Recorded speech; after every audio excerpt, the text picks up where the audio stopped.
nightmares in my head, I fear that the thoughts build up until I can't hear, that my mind fills up into a creature, and it haunts me somewhere much deeper.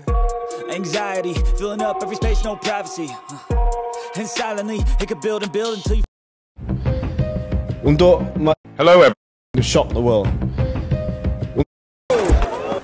To shock the world.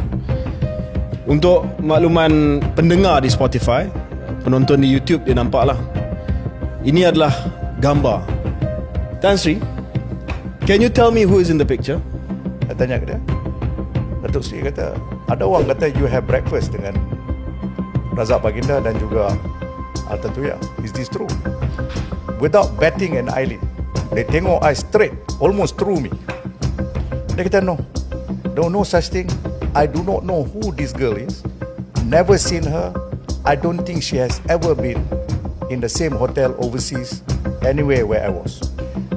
Kalau kita lihat di Mahkamah Tinggi, 3 orang dibicarakan. 2 yang dikatakan membunuh, 1 dikatakan abetment, iaitu Razak Baginda. Di akhir kes pendakwaan, Razak Baginda kesnya dibuang, tidak ada enough evidence, dia katakan. Yang 2 lagi iaitu Sirul dan Azilah dipanggil pembelaan mereka dan didapati salah. Throughout the trial, yang ini mustahak, nama Datuk Seri Najib pun tak keluar langsung. Zero. She is my girlfriend, but she is someone I will never show to my boss. I tanya, who is your boss? Dia kata, Datuk Seri Najib. Dia kata, can you imagine I introduce this girl to my boss? I will be embarrassed. Okey, katakanlah kita jelas bahawa Azilah dan Sirul yang bertanggungjawab. Nobody's disputing that here. Even Australia pun setuju. Let's say kita setuju dan kita yakin bahawa tidak ada keterlibatan Datuk Seri Najib langsung dalam kes ini. The question still remains, pasal apa 2 orang ini buat apa yang mereka buat pada Altan Tuya? It's Inspector Corporal. Yes. Mesti ada arahan dari atas. Itu yang orang selalu cakap. Tan Sri Shafie, saya ada bukti Datuk Seri Najib kenal Altan Tuya. This is a world exclusive. We're going to shock the world. Untuk makluman pendengar di Spotify, penonton di YouTube dia nampak lah. Ini adalah gambar. Tan Sri, can you tell me who is in the picture? Saya tanya ke dia. Datuk Seri kata, ada orang kata you have breakfast dengan Razak Baginda dan juga Altan Tuya. Is this true? Without batting an eyelid, they tengok I straight, almost through me. Dia kata, no such thing. I do not know who this girl is. Never seen her. I don't think she has ever been in the same hotel overseas, anywhere where I was. Kalau kita lihat di Mahkamah Tinggi, 3 orang dibicarakan. 2 yang dikatakan membunuh, 1 dikatakan abetment, iaitu Razak Baginda. Di akhir kes pendakwaan, Razak Baginda kesnya dibuang, tidak ada enough evidence, dia katakan. Yang 2 lagi iaitu Sirul dan Azilah dipanggil pembelaan mereka dan didapati salah. Throughout the trial, yang ini mustahak, nama Datuk Seri Najib pun tak keluar langsung. Zero. She is my girlfriend, but she is someone I will never show to my boss. I tanya, who is your boss? Dia kata, Datuk Seri Najib. Dia kata, can you imagine I introduce this girl to my boss? I will be embarrassed. Okey, katakanlah kita jelas bahawa Azilah dan Sirul yang bertanggungjawab. Nobody's disputing that here. Even Australia pun setuju. Let's say kita setuju dan kita yakin bahawa tidak ada keterlibatan Datuk Seri Najib langsung dalam kes ini. The question still remains, pasal apa 2 orang ini buat apa yang mereka buat pada Altan Tuya? It's Inspector Corporal. Yes. Mesti ada arahan dari atas. Itu yang orang selalu cakap.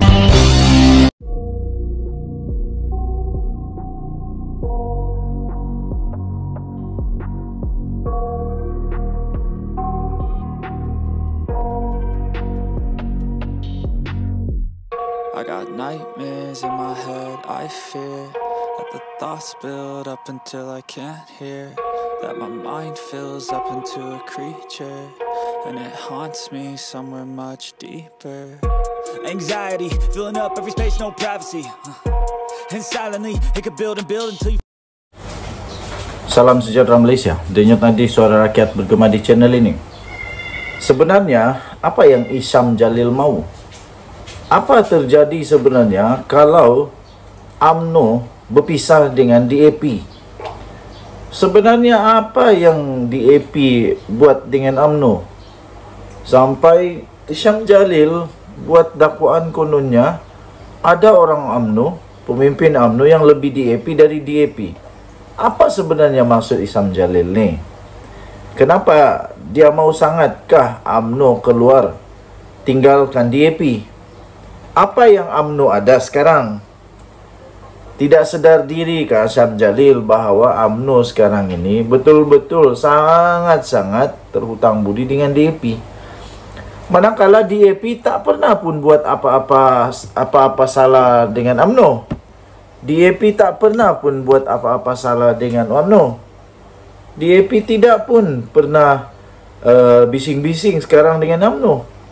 DAP tidak pernah kacau pun undang-undang UMNO. DAP tidak pernah pun kacau perlembagaan UMNO. Jadi apa masalah UMNO sekarang ini dengan DAP? Kalau DAP, kalau UMNO mau keluar tinggalkan DAP, pada pendapat saya dipersilakan. Cubalah keluar daripada DAP. Tinggalkan DAP kalau berani. Kita tengok apa yang Isyam Jalil dapat kalau UMNO tinggalkan DAP. Makna kata simple. Kalau UMNO ikut cakap Isyam Jalil keluar daripada DAP, tinggalkan DAP, makna kata UMNO terpaksa untuk keluar daripada kerajaan perpaduan. UMNO kena game sendiri. Tahu tak UMNO sekarang hanya ada orang macam melukut di tepi gantang. Jadi kena sedar dirilah.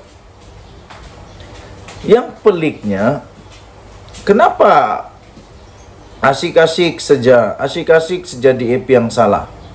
DAP diam-diam, DAP juga salah. DAP diam-diam, DAP juga salah. UMNO kalah, DAP salah. UMNO berpecah, DAP salah. Apapun semua salah DAP. Sedangkan DAP tidak buat apa-apa pun. Aduh, pelik. Apa masalah dengan DAP? Hairan betul. PAS pun.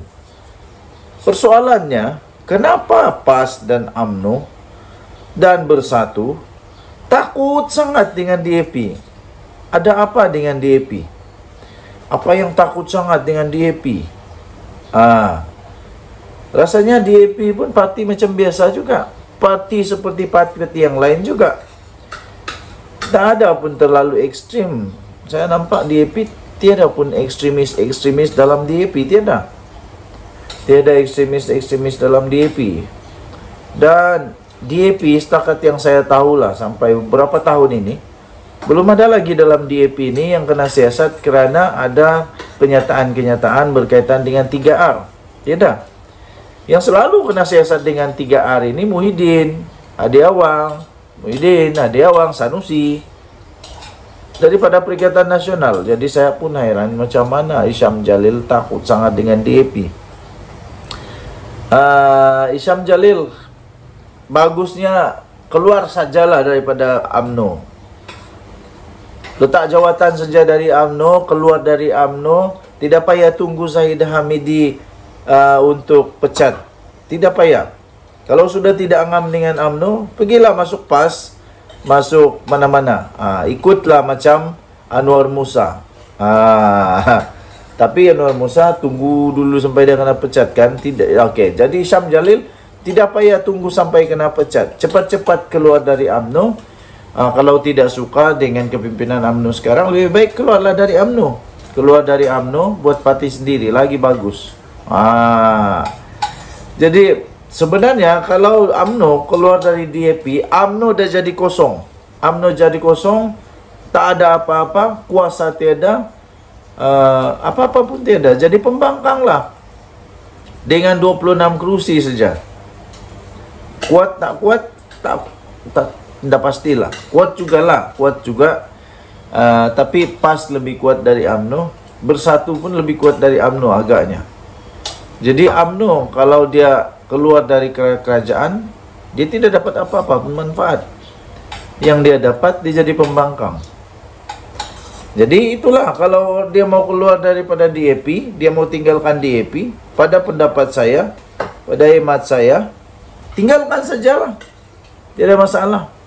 Datuk Seri Anwar Ibrahim tidak tergugat apa-apa pun, tidak tergugat apa-apa.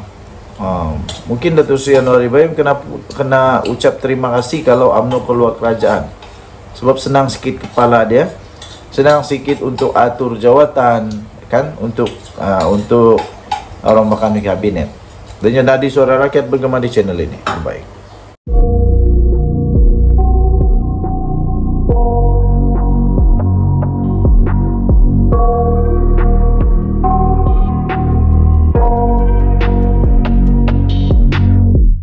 I got nightmares in my head, I fear that the thoughts build up until I can't hear, that my mind fills up into a creature, and it haunts me somewhere much deeper. Anxiety, filling up every space, no privacy. And silently, it could build and build until you... Salam sejahtera Malaysia, Denyut Nadi Suara Rakyat bergema di channel ini. Tiba-tiba saja Mahathir meroyan habis. Mahathir meroyan habis. Dia kata punca UMNO kalah kerana DAP. Cermin dulu diri tu. Cermin dulu diri tu. Mahathir lupakah sebenarnya bahawa Mahathir ada peluang jadi Perdana Menteri untuk kali kedua pun kerana adanya belas kasihan dari DAP. Ingat Mahathir boleh jadi Perdana Menteri ke kalau tiada DAP? Ingat Mahathir boleh berkuasa lagi ke kalau tiada DAP? Dulu Mahathir dapat berkuasa pun kerana dia bekerjasama dengan DAP. Tak pernah fikirkah Mahathir bahawa dia sangat terhutang budi dengan DAP? Yang mempertahankan Mahathir dulu pun DAP juga. DAP yang setia sampai kepada penghujung Perdana Menteri ini, Tun Mahathir menjadi Perdana Menteri kedua. Apapun terjadi, DAP tetap setia, tetap sokong Mahathir. Semua orang keluar daripada PKR keluar, DAP tetap setia. Bersatu waktu itu dibawa oleh Muhyiddin untuk menyebabkan, yang telah menyebabkan Mahathir tumbang. Dan akhirnya dipecat pula dari Bersatu lagi tu. Tapi DAP tetap kekal bersama PH. Tetap kekal. Jadi Mahathir rasanya lupa bahawa dia terhutang budi dengan DAP. Jadi sebelum nak coretkan apa-apa, Mahathir cerminlah diri sendiri dulu. Ini yang disarankan sendiri oleh Saredzan, untuk menyarankan kepada Mahathir untuk cermin diri sendiri dulu sebelum cakap apa-apa. Dr. Mahathir perlu untuk mencermin diri sebelum mendakwa sokongan orang Melayu kepada UMNO semakin merosot kerana bersekongkol dengan DAP, kata seorang ahli parlimen daripada PH. Kenyataan itu dipercayai merujuk kepada kekalahan calon BN kepada PAS pada pilihan raya kecil PRK Kemaman 2 Disember yang lalu. Ahli parlimen Bangi iaitu Saredzan Johan turut menyarankan agar Mahathir menjawab persoalan yang sama berkaitan Parti Pejuang yang pernah diterajuinya. Adakah itu juga kerana DAP? Mahathir kalah teruk dalam PRU, langsung tak dapat pun satu pun calon dia tak dapat deposit tau. Kata Saredzan, daripada mengulas tentang kemerosotan sokongan orang Melayu kepada UMNO, lebih baiklah Tun Mahathir cermin diri dulu. Mengapa partinya sendiri semasa PRU 15 itu tidak mendapat sokongan orang Melayu? Jawab Mahathir. Kenapa orang Melayu tidak suka Mahathir? Kenapa Mahathir tidak menang pun waktu PRU 15 itu? Bukan saja tidak menang, malah kalah teruk, memalukan, di tempat sendiri, di kubu kuat sendiri pun tak dapat deposit. Bagus lagi yang lain dapat lagi deposit. Mahathir tidak tahu. Kesian Mahathir, kesian sungguh. Jadi tuan-tuan dan puan-puan, bagaimanapun Sarezan memberitahu terdapat banyak faktor yang sebenarnya menyumbang kepada kekalahan calon BN kepada PAS. Antaranya Kemaman ini memang adalah kubu kuat bagi PAS. Cubalah lawan dengan Pakatan Harapan ke BN ke di tempat yang memang kuat BN. Kita tengoklah di sana lah baru kita tengok. Ataupun di tempat yang bukan kubu kuat PAS, bukan kubu kuat BN, baru nampak siapa yang betul-betul menang.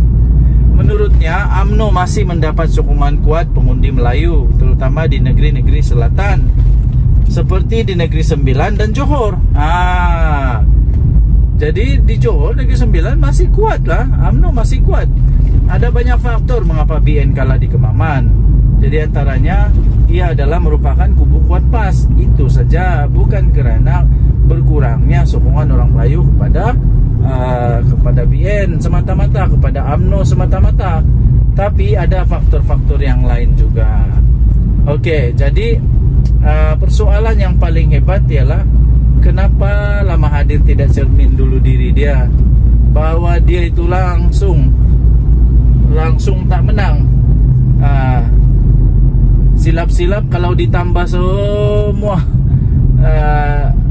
ditambah dia punya sokongan dulu, macam mana, macam apa, bukan, tapi sokongan Mahathir sikit lah, tak dapat pun dia punya deposit. Lepas tu baru dia cakap dia kalah di Langkawi sebab ada rasuah. Jadi bila kalah, carilah alasan, rasuah lah, inilah, itulah. Tapi bila orang kalah kata sokongan itu, sokongan ini, cermin diri dulu. Denyut Nadi Suara Rakyat bergema di channel ini. Jangan lupa tekan butang subscribe, like dan share. Bye. Salam sejahtera Malaysia. Denyut Nadi Suara Rakyat bergema di channel ini. Beberapa orang kawan tanya dengan saya, apa jadi kalau semua menteri UMNO letak jawatan? Pertama yang kita perlu tahu, di dalam UMNO hanya ada setakat ini 26 sahaja ahli parlimen. Dengan belas kasihan, bukan belas kasihan lah, tak elok lah kot pakai belas kasihan. Dengan rasa amat bertanggungjawab, Datuk Seri Anwar Ibrahim tetap juga memberikan jawatan-jawatan kepada mereka, walaupun hanya 26 saja ahli parlimen di dalam kerajaan. Agak sedikit tu sebenarnya. Dan walaupun begitu, UMNO tetap dapat jawatan timbalan Perdana Menteri, Menteri Pertahanan dan banyak lagi menteri-menteri kanan. Disebut sebagai menteri kanan ataupun menteri besar-besar punya jawatan lah. Jadi untuk kita bahas, jika 26 ahli parlimen UMNO, termasuk semua menteri-menteri UMNO keluar daripada UMNO, kita harus dulu memahami bahawa siapa yang berkuasa dan komposisi terkini di dalam Parlimen Malaysia yang membentuk kerajaan perpaduan. Kita perlu tahu bahawa sokongan yang diterima oleh Datuk Seri Anwar Ibrahim sudah lebih daripada 2/3. Dan matematik basic di dalam politik ini senang. Ahli parlimen seluruh Malaysia hanya ada 222 saja kalau saya tidak silap. Untuk mendapatkan majoriti muda mestilah ada 112. Jadi sekarang ini hanya ada 26 daripada ahli parlimen UMNO. Pertama sekali yang terjadi ialah tidak ada apa-apa yang terjadi. Walaupun semua 26 menteri UMNO ini letak jawatan, tidak ada apa-apa berlaku kepada kerajaan perpaduan ini. Yang berlaku adalah masalah sendiri kepada UMNO, daripada berkuasa kepada tidak berkuasa. Mereka akan kehilangan semua kuasa mereka akan kehilangan semua yang mereka sedang nikmati sekarang. Mereka akan kehilangan segala perkara yang mereka sedang nikmati sekarang ini, yaitu kuasa dalam kerajaan. Itu yang mereka akan kehilangan. Tapi Datuk Seri Anwar Ibrahim tidak akan kehilangan apa-apa. Kerajaan ini tidak akan tergugat pun kalau semua 26 mereka ini lompat ke seberang, ke blok pembangkang. Jadi tidak ada sebenarnya formula lain yang dapat menjatuhkan Datuk Seri Anwar Ibrahim. Ramai orang menyangka kalau UMNO keluar daripada kerajaan perpaduan, habislah Anwar Ibrahim. Tidak. Yang dapat manfaat bukan Anwar Ibrahim. Bukan Anwar Ibrahim, tapi seluruh rakyat pun akan dapat manfaat rasanya. Tapi tidak ada manfaat lah, tidak ada manfaat kepada UMNO, BN kalau mereka keluar. Jadi parti dalam Pakatan Harapan yang untung kalau mereka keluar, sebab semua akan diisi oleh orang-orang di dalam Pakatan Harapan.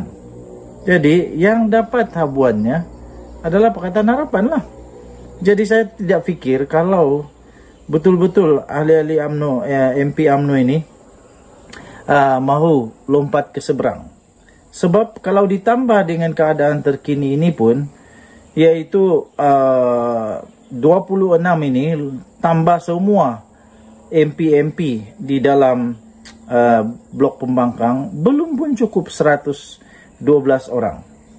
26 orang tambah dengan berapa orang saja, belum sampai 100. Belum sampai 100 pun. Jadi siapa lagi yang mau mereka pujuk untuk bentuk kerajaan? Tidak ada sudah. Okey, jadi spekulasi untuk menyatakan bahawa 26 MP daripada UMNO ini keluar, saya rasa tidak masuk akal dan mungkin tidak akan berlaku. Kerana tidak ada apa-apa manfaat untuk UMNO jika keluar daripada ini kerajaan perpaduan. Saya rasa kalau mereka mau keluar pun ialah pada hampir-hampir PRU atau pada PRU 16 akan datang. Itu pun kalau mereka mau. Sebab pada PRU 16 akan datang ini belum tentu lagi UMNO sudah kuat. Mungkin belum kuat. Jadi persoalan tentang menteri-menteri keluar, letak jawatan daripada kerajaan perpaduan, saya fikir tidak menjadi masalah untuk Datuk Seri Anwar Ibrahim. Dan pada hemat saya, lebih baik jangan pujuklah. Kalau mereka mau keluar, biar pihak depa lah. Biar pihak depa, sebab masih ada cukup majoriti untuk Datuk Seri Anwar Ibrahim. Cuma saja mungkin tidak lagi 2/3 lah, itu saja. Okey, boleh tinggalkan komen. Denyut Nadi Suara Rakyat, bagaimana channel ini. Bye-bye.